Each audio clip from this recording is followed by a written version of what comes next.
Friends, कैसे आप लोग। मैं doctor Manoj Tawani, director Tawani tutorials Nagpur से आपका स्वागत करता हूं। चलिए कंटिन्यू करते हैं हमारा अपना टॉपिक का नाम reproduction in lower and higher animals according to Maharashtra state board and human reproduction according to CBSE board. आज का जो टॉपिक अभी हम डिस्कस करेंगे उस टॉपिक का नाम है गैमेटोजेनेसिस। क्या नाम है? गैमेटोजेनेसिस। ये जो शब्द है गैमेटोजेनेसिस, ये दो शब्दों का कॉम्बिनेशन है। इसमें का जो पहला शब्द है वो है गैमेट और दूसरा शब्द है जेनेसिस। गैमेट्स यानी कि रिप्रोडक्टिव सेल्स, यानी कि मेल गैमेट स्पर्म सेल या फीमेल गैमेट ओवम सेल, और जेनेसिस शब्द का मतलब है फॉर्मेशन, यानी कि मेल गैमेट या फीमेल गैमेट फॉर्मेशन प्रोसेस के बारे में हम यहाँ पे स्टडी करेंगे। अब इसके दो वेरिएंट्स हैं। One variant is called as spermatogenesis. Now sperm is the male gamete. तो यानी कि मेल गैमेट बनने की जो प्रोसेस है मेल रिप्रोडक्टिव सिस्टम टेस्टिस के अंदर, उस प्रोसेस के बारे में जो हम स्टडी कर रहे हैं उसका नाम है स्पर्मेटोजेनेसिस। स्पर्म यानी मेल गैमेट, जेनेसिस यानी फॉर्मेशन। और गैमेटोजेनेसिस का जो दूसरा स्टेप है उसका नाम है oogenesis। इसमें से जेनेसिस है once again formation and this O word represents ovum यानी फीमेल गैमेट जो कि ओवरी के अंदर ऑपरेट होता है। So oogenesis is the formation of female gamete यानी कि ovum and spermatogenesis is the formation of male gamete जो कि टेस्टिस के अंदर ऑपरेट होता है। अब हम बढ़ते हैं, ये दोनों टॉपिक हम कॉम्बिनेशन में स्टडी करेंगे। क्यों? क्योंकि बहुत सारी चीजें इन दोनों में सिमिलर है और कुछ चीजों में इन दोनों में डिफरेंसेस है। तो शुरुआत में हम बातचीत करेंगे सिमिलर क्या क्या है, बाद में at end we will discuss कि डिफरेंसेस क्या क्या है। तो सबसे पहले आपसे शेयर कर लूं कि ये जो गैमेटोजेनेसिस नाम की प्रोसेस है ये कुल मिला के 3 स्टेप प्रोसेस। पहली स्टेप का नाम है मल्टीप्लिकेशन फेज, दूसरी स्टेप का नाम है ग्रोथ फेज और तीसरी स्टेप का नाम है मैच्योरेशन फेज। तो अगर हम oogenesis पढ़ेंगे या स्पर्मेटोजेनेसिस पढ़ेंगे, दोनों में ये तीनों phases applicable. First step multiplication, second growth and third is maturation या differentiation phase. Now multiplication phase जो है इसमें हमेशा माइटोसिस नाम का सेल डिवीजन ऑपरेट होता है। ध्यान दें, माइटोसिस का और एक नाम है इक्वेशनल सेल डिवीजन, यानी कि जितने क्रोमोसोम नंबर पेरेंट सेल में होंगे ठीक उतने ही उसके डॉटर सेल्स में भी मिलेंगे। मतलब ये कि अगर पेरेंट सेल में 46 क्रोमोसोम है तो डॉटर सेल में भी 46 ही मिलेंगे। जबकि मियोसिस में आपको पता है it's a two step process, meiosis 1 and meiosis 2। Meiosis 1 में क्या होता है? रिडक्शन होता है, यानी कि अगर पेरेंट सेल में 46 है तो डॉटर सेल में मिलेंगे 23, दैट इज इन मियोसिस 1। और जब मियोसिस 2 डिवीजन कंप्लीट होगा तो it is just equivalent to mitosis, मतलब फिर से मियोसिस 2 कंप्लीट होने के बाद you will get 23 chromosomes only. So that is about the meiosis cell division. So to start with, सबसे पहले हम बातचीत करते हैं मल्टीप्लिकेशन फेज से और दोनों में क्या समानता है उस पर हम सबसे पहले बात करते हैं। तो देखिए हमने यहाँ पे लिखा है, सबसे पहले स्पर्मेटोजेनेसिस प्रोसेस से शुरुआत करते हैं हम लोग। स्पर्मेटोजेनेसिस प्रोसेस में हमने सबसे पहला शब्द क्या लिखा है? Primordial cell. क्या है ये प्राइमोर्डियल सेल? तो ये प्राइमोर्डियल सेल हम लोग ने टीएस ऑफ टेस्टिस नाम का जब कॉन्सेप्ट पढ़ा था, ट्रांसफर सेक्शन ऑफ टेस्टिस, तो उसमें हमने सेमिनिफेरस ट्यूब्यूल नाम के स्ट्रक्चर्स पे बातचीत की थी। और सेमिनिफेरस ट्यूब्यूल में हम लोग ने दो टाइप के सेल्स पे बातचीत की थी। एक थे जर्माइनल एपिथेलियल सेल्स और दूसरे थे सर्टोली सेल्स या नर्स सेल या सस्टेंटिकुलर सेल्स। तो जर्माइनल एपिथेलियल सेल्स जो होते हैं टेस्टिस के अंदर, सेमिनिफेरस ट्यूब्यूल के टेस्टिस के अंदर, तो उन्हीं जर्माइनल एपिथेलियल सेल का नाम है प्राइमोर्डियल सेल। अब ये प्राइमोर्डियल सेल कैसा है? डिप्लॉइड। डिप्लॉइड का मतलब है कि उसके अंदर कितने क्रोमोसोम है? 46। अब ये germinal epithelial cell of the testis, it undergoes multiple mitosis नाम के सेल डिविजन्स। बहुत सारे सेल डिविजन्स करेगा। यहां पर अभी हमने जो बातचीत की है वन माइटोटिक डिवीजन की बातचीत की है। तो यहाँ पर एक माइटोटिक सेल डिवीजन होने से इस पेरेंट सेल से आपको मिले दो डॉटर सेल्स, और ये जो दो डॉटर सेल्स आपको मिले, ये दो डॉटर सेल्स जब आगे और प्रोसेस करेंगे माइटोसिस की, तो हर एक से फिर और दो डॉटर सेल्स आ जाएंगे। इस तरीके से ये प्रोसेस चलती रहती है। क्योंकि ये माइटोसिस सेल डिवीजन ऑपरेट कर रहा है, तो प्राइमोर्डियल सेल यानी कि पेरेंट जर्मिनल एपिथेलियल सेल्स के पास 46 क्रोमोसोम है, यानी कि it is diploid in condition. इसलिए उनके जितने भी डॉटर सेल्स आएंगे सब डिप्लॉयड ही रहेंगे, यानी कि सबके पास 46 क्रोमोसोम ही रहेंगे। तो प्राइमोर्डियल सेल की जो फाइनल डॉटर सेल्स बनके तैयार हो रहे हैं, these final daughter cells are called as spermatogonia. क्या बोलते हैं इनको? Spermatogonia, and all these are containing diploid number of chromosome यानी कि 46। सबसे इंपॉर्टेंट चीज ये है कि एक मेल के बॉडी में ये जो प्रोसेस स्टार्ट होती है वो प्यूबर्टी पे ये प्रोसेस स्टार्ट होती है। प्यूबर्टी मतलब जब बच्चा 11, 12, 13 साल की उम्र में आना स्टार्ट होता है, तो धीरे धीरे पिट्यूटरी ग्लैंड से एफएसएच, एलएच हार्मोन आना स्टार्ट होते हैं, जो उसके सेक्सुअल बिहेवियर को चेंज करना स्टार्ट करते हैं। बॉडी में जबरदस्त सेक्सुअल चेंजेस आने स्टार्ट होते हैं। उस एज ग्रुप के लिए वर्ड है प्यूबर्टल चेंजेस। तो प्यूबर्टी में आने के बाद ये मैकेनिज्म स्टार्ट होता है। Similarly I will talk on another concept, oogenesis पे भी हम बात करेंगे। Similar concept mitosis. यहाँ पे भी जो फीमेल गैमेट बनने की प्रोसेस की शुरुआत होगी वो प्राइमोर्डियल सेल से ही होगी। Now what are primordial cells? अभी बताया आपको, germinal epithelial cells, they are also called as germ cells। अब ओवरी जो होता है, हमने जब टीएस ऑफ ओवरी का डिस्क्रिप्शन स्टडी किया, तो ओवरी के जो किनारे का पोर्शन था यानी कि कॉर्टेक्स वाला एरिया, वहां single layer of germinal epithelial cell लगे थे, उन्हीं को हम कहते हैं प्राइमोर्डियल सेल या प्राइमोर्डियल जर्म सेल। अब ये लोग भी रिपीटेड माइटोसिस सेल डिवीजन करते जाते हैं, माइटोसिस कर रहा है, इस वजह से जो ढेर सारे डॉटर सेल्स यहाँ पे जनरेट हो रहा है, ये अपने पेरेंट सेल की डुप्लीकेट कॉपी होंगी। अब ये पेरेंट सेल का जो क्रोमोसोम नंबर है डिप्लॉयड है, डिप्लॉयड मतलब उसके पास क्रोमोसोम की संख्या कितनी है? 46।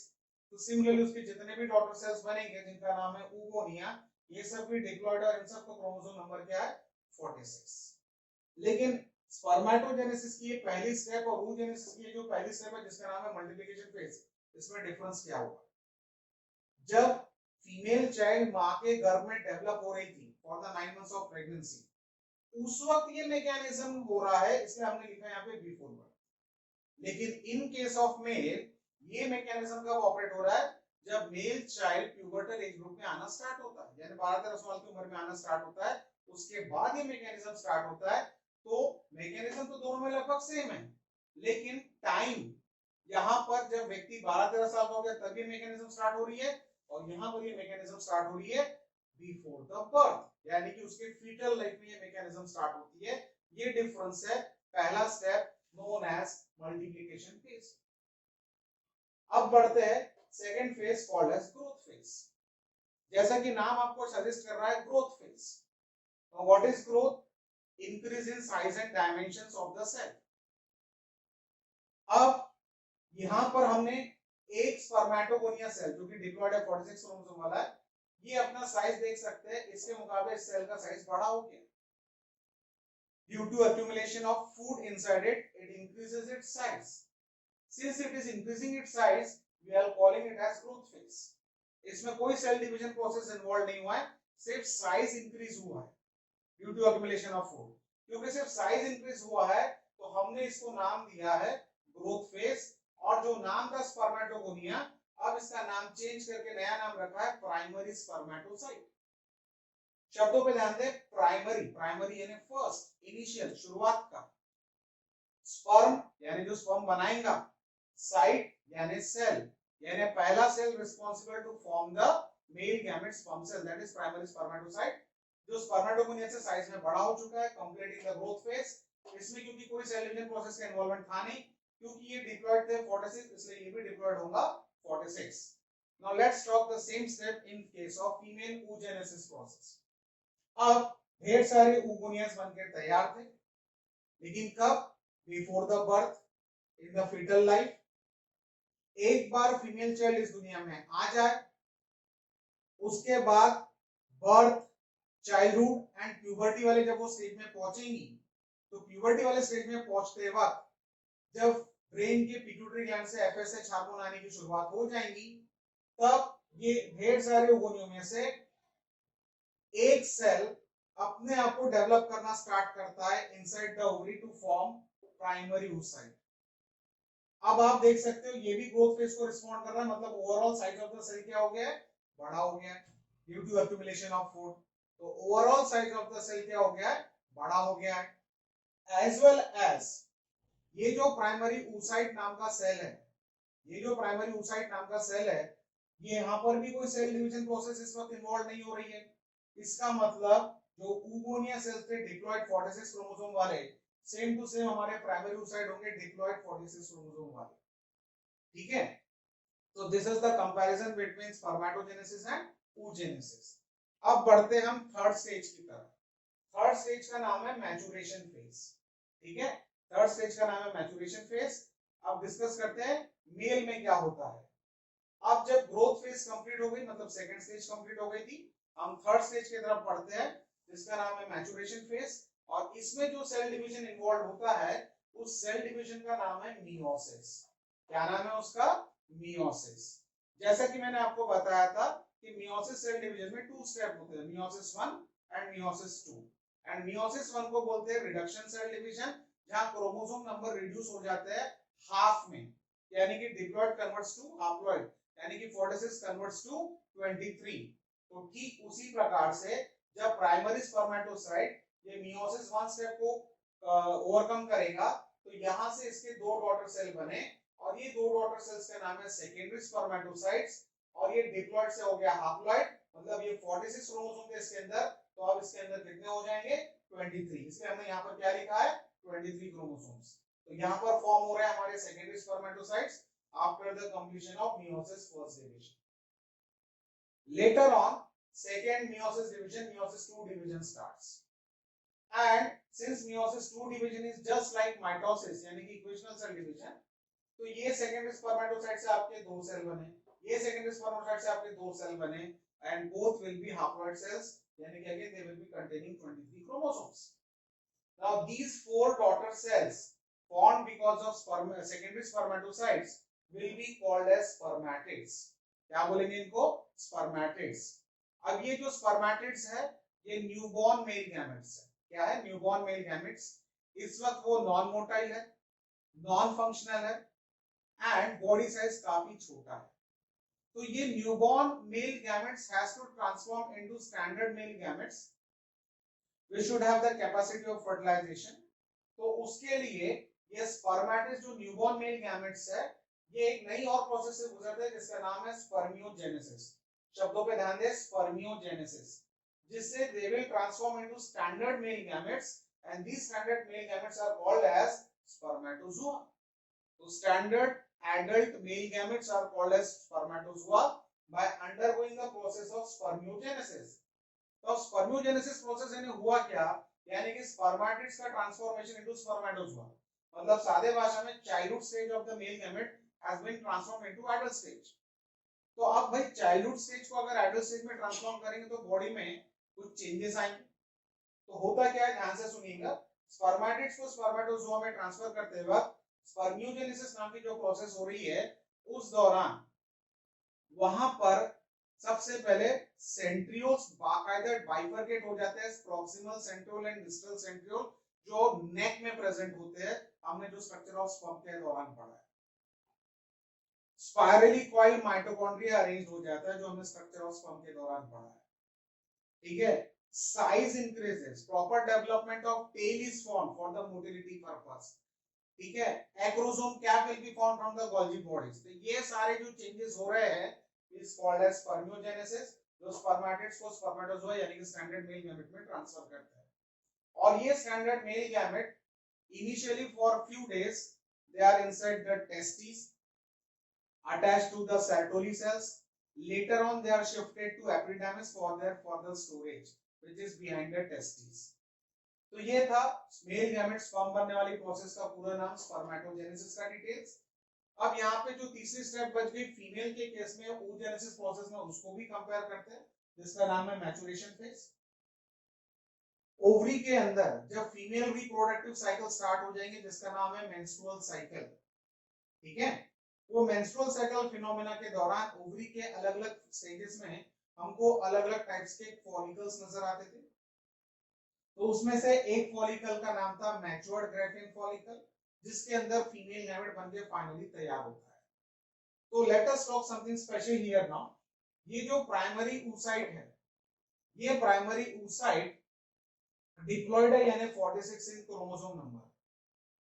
अब ये primary oocyte meiosis first division complete करता है, और जैसे ये मियोसिस फर्स्ट डिवीजन कंप्लीट करता है तो यहाँ पर हाप्लॉइड सेल्स बन जाएंगे।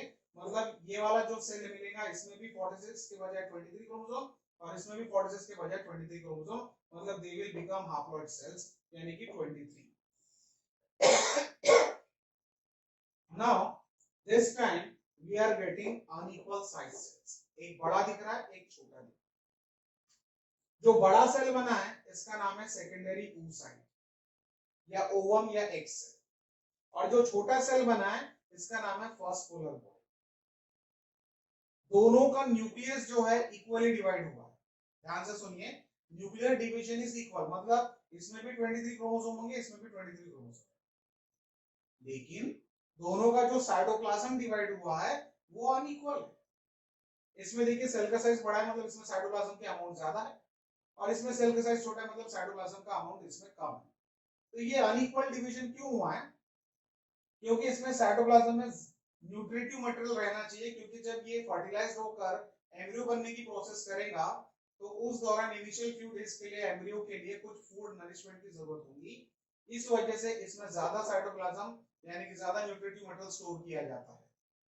ठीक है, अब ये जो सेकेंडरी oocyte है, 14th day of menstrual cycle पे ग्राफियन फॉलिकल LH हार्मोन के इन्फ्लुएंस में रप्चर होता था, ओव्यूलेशन नाम की प्रोसेस होती थी, और रप्चर्ड ग्राफियन फॉलिकल ओवरी में से बाहर फेंकता था ओवम, ओवम का डिस्चार्ज होता था, उसको हम बोलते थे ओव्यूलेशन प्रोसेस। तो ये वो ओवम है सेकेंडरी oocyte जो ओव्यूलेशन प्रोसेस को अंजाम देता है। अब ध्यान से सुनिएगा, बड़ी इंपॉर्टेंट चीज, सेकेंडरी oocyte जो है मियोसिस 2 डिवीजन स्टार्ट कर देता है। ठीक है, मियोसिस 2 डिवीजन स्टार्ट कर देता है, पर मियोसिस 2 डिवीजन के मेटाफेज 2 वाले स्टेज में जाके रुक जाता है। मेटाफेज 2 वाले स्टेज में जाके उसकी फर्दर सेल डिवीजन प्रोसेस रुक जाती है, मतलब कि आगे की सेल डिवीजन प्रोसेस रुक चुकी है, मियोसिस 2 कंप्लीट नहीं होता है। जब ये सेकेंडरी oocyte फैलोपियन ट्यूब में पहुंच जाएगा और एम्प्यूला में पहुंच जाएगा, और मान लेते हैं कि एम्प्यूला में उस वक्त मेल गैमेट्स अवेलेबल है ओवम के साथ फर्टिलाइजेशन प्रोसेस को अंजाम देने के लिए। तो अगर मेल गैमेट्स फर्टिलाइजेशन प्रोसेस की शुरुआत करते हैं, male gametes entry of sperm in the female gamete process को शुरुआत करते हैं, उस दौरान मियोसिस 2 प्रोसेस कंप्लीट होगा। यानी कि जब तक mail gamete sperm female gamete के अंदर एंट्री लेंगे, उस दौरान मियोसिस 2 प्रोसेस की जो रिमेनिंग दो स्टेजेस थे, एनाफेज 2 एंड टेलोफेज 2, तब जाके वो प्रोसेस कंप्लीट होगा। अदरवाइज अगर ओवम अनफर्टिलाइज रह गया तो वो हमेशा सेकेंडरी oocyte लेवल पर ही रहेगा, और इसी सेकेंडरी oocyte को हम बॉडी के बाहर डिस्चार्ज करते हैं ड्यूरिंग मेंस्ट्रुअल साइकिल। और जैसे स्पर्म इसमें एंट्री लेने की तैयारी करेगा, मियोसिस 2 डिवीजन कंप्लीट होगा, और जैसे मियोसिस 2 डिवीजन कंप्लीट होगा, that will be called as standard female gamete, standard ovum, और उसके अंदर जब मेल गैमेट एंट्री लेता है तो process of fertilization gets complete, and ये आपका स्टैंडर्ड फीमेल गैमेट बनके तैयार होता है, along with again a small cell called as second polar body. Now previous lecture I have told you कि वाइटलाइन मेम्ब्रेन के आपको, वाइटलाइन मेम्ब्रेन के अंदर आपको फर्स्ट पोलर बॉडी मिलता है। ठीक है, वाइटलाइन मेम्ब्रेन के सराउंडिंग में जो पेरी वाइटलाइन स्पेस थी ना, उसके अंदर आपको फर्स्ट पोलर बॉडी मिलता था। और मैंने आपको उसमें ये भी कहा था कि अगर उसमें एक के बजाय दो पोलर बॉडी दिखे, then it is a fertilised ovum. तो same thing I will repeat once again, ये आपका स्टैंडर्ड ओवम सेकेंडरी oocyte जो डिस्चार्ज होता है ओवरी से ओव्यूलेशन प्रोसेस के दौरान, उसके पेरीवाइटलाइन स्पेस में आपको ये फर्स्ट पोलर बॉडी नाम का सेल मिलेगा। और अब इस ओवम का अगर एम्प्यूला में फर्टिलाइजेशन होता है, फैलोपियन ट्यूब के एम्प्यूला में अगर फर्टिलाइजेशन होता है, तो आपका स्टैंडर्ड ओवम फॉर्म होता है during the entry of sperm, और सिमल्टेनियसली आपको वहां पर सेकंड पोलर बॉडी फॉर्मेशन मिलेगा इन द पेरीवाइटलाइन स्पेस। सो अगर आपको दो पोलर बॉडी मिलते हैं पेरीवाइटलाइन स्पेस में, that it means it is a fertilized ovum. So that is about the oogenesis process, and we have sufficiently good comparison with the spermatogenesis process and oogenesis process. That's all for now. Thank you.